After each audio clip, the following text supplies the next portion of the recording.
Heidi ho, good neighbors. And see, these are fogging up, so I'm gonna have to take them off. They're being a pain in the ass as usual. If you're wondering what this is, they're because there's an irritating spot on my head that I keep picking at because I have dermatillomania. And if I put a band-aid over it, I stop picking at it, so it should heal now, hopefully. It better heal, because otherwise I'm gonna have problems. Anyway, welcome to another TMI-Tuesday video. I am Zin Stone, if you don't know who I am, and I'm a furry. If it wasn't particularly obvious. Anyway, let us just jump right in. I don't know how the volume is gonna be on this because I have it turned up a little. Turn this way, maybe. That might help. Question number 1. What are some of your guilty pleasures? Chocolate. If we're being all honest. Chocolate. I'm like a fucking chocoholic and it's bad. I'm a shopaholic a little bit.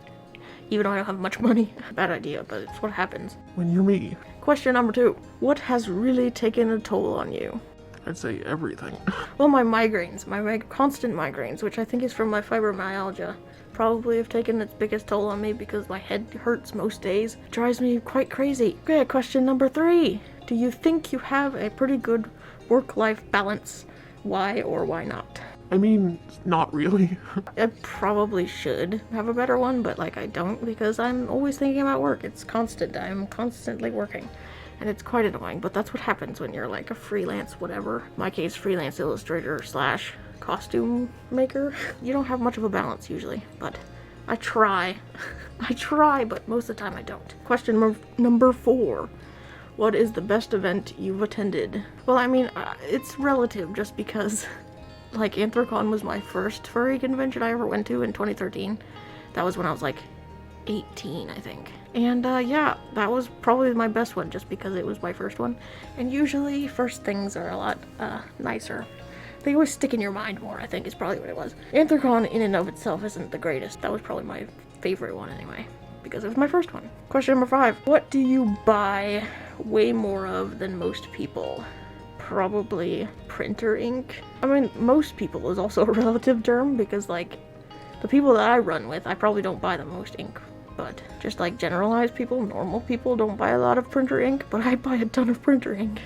That's a hard question.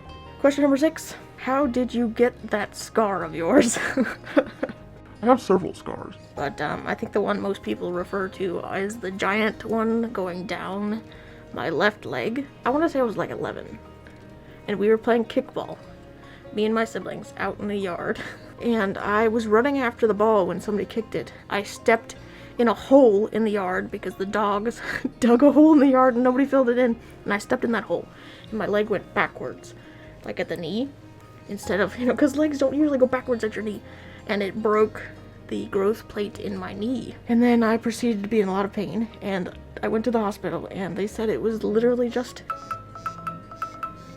For God's sake! Interrupted. But I went to the hospital and they said it was literally a pulled muscle, which it wasn't, but we didn't know that at the time. And it proceeded to get worse, and then I had to have surgery on it because they fucked it up. So they basically cut my leg off. Not the skin on the back, but they cut my leg completely off. It was detached from me. And then they put it all back together correctly and put a metal plate in there. And so this was way before those, the invasive surgeries that they do now. So this was really invasive, and I was like 11. So it didn't turn out really well, but that's where that big ass scar came from. They also had to fuck up the other growth plate on my other knee to make sure my legs were the same, and I actually haven't grown since I was 11, so I'm the same height I was when I was 11. So you can imagine how short I am. Number 7. If someone came up to you and said, hey, do that thing you do, what thing would pop into your head first? What is that thing I do? I don't know, draw? That's probably the only thing that I do. What is that thing I do exactly? But a strange question that is. I don't know. What thing do I do? Crack my neck? Maybe that thing, because everybody seems to think that I crack my neck constantly. So maybe that's the thing I do. Anyway, let's continue. Question number 8. What wastes the most time of your day-to-day life? I watch a lot of YouTube videos, but I do shit when I'm watching YouTube videos, so it's not really a waste of time. It's sort of like a combination, if that makes any sense. Anyway, probably YouTube videos.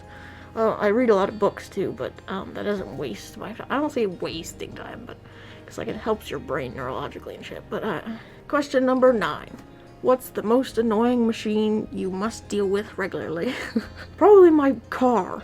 as much as I love her, she is a pain in the ass because right now, she's old, of course, but right now she doesn't have any brakes because the brakes went out.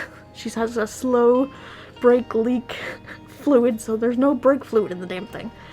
And she also, her hood, you can't pop the hood without somebody else pulling on the hood at the same time. So it takes 2 people to pop her hood. And she's dead, so the battery is completely dead, so she doesn't start. You have to go and have 2 people pop the hood and then, you know, start her with a jump starter. And then she has no brakes, so she's not great. And also her air conditioner doesn't work either, so yeah. Alright, last question. Question number 10. What's the best location to fully enjoy a good cup of coffee? In my honest opinion, I think libraries. Like a library, like a room with books, like surrounded by books, and like a nice big window and a big comfy seat. That's the best place to enjoy a cup of coffee. Because it just, I don't know, the atmosphere is perfect. Just chef's kiss. Anyway, that's all for today. And I have to go feed the dogs. That's what that alarm was. If you're new here, consider subscribing, hit the notification bell so you don't miss anything. Like, comment, share with your friends. And as always, I love you a lot. And stay fluffy. Bye.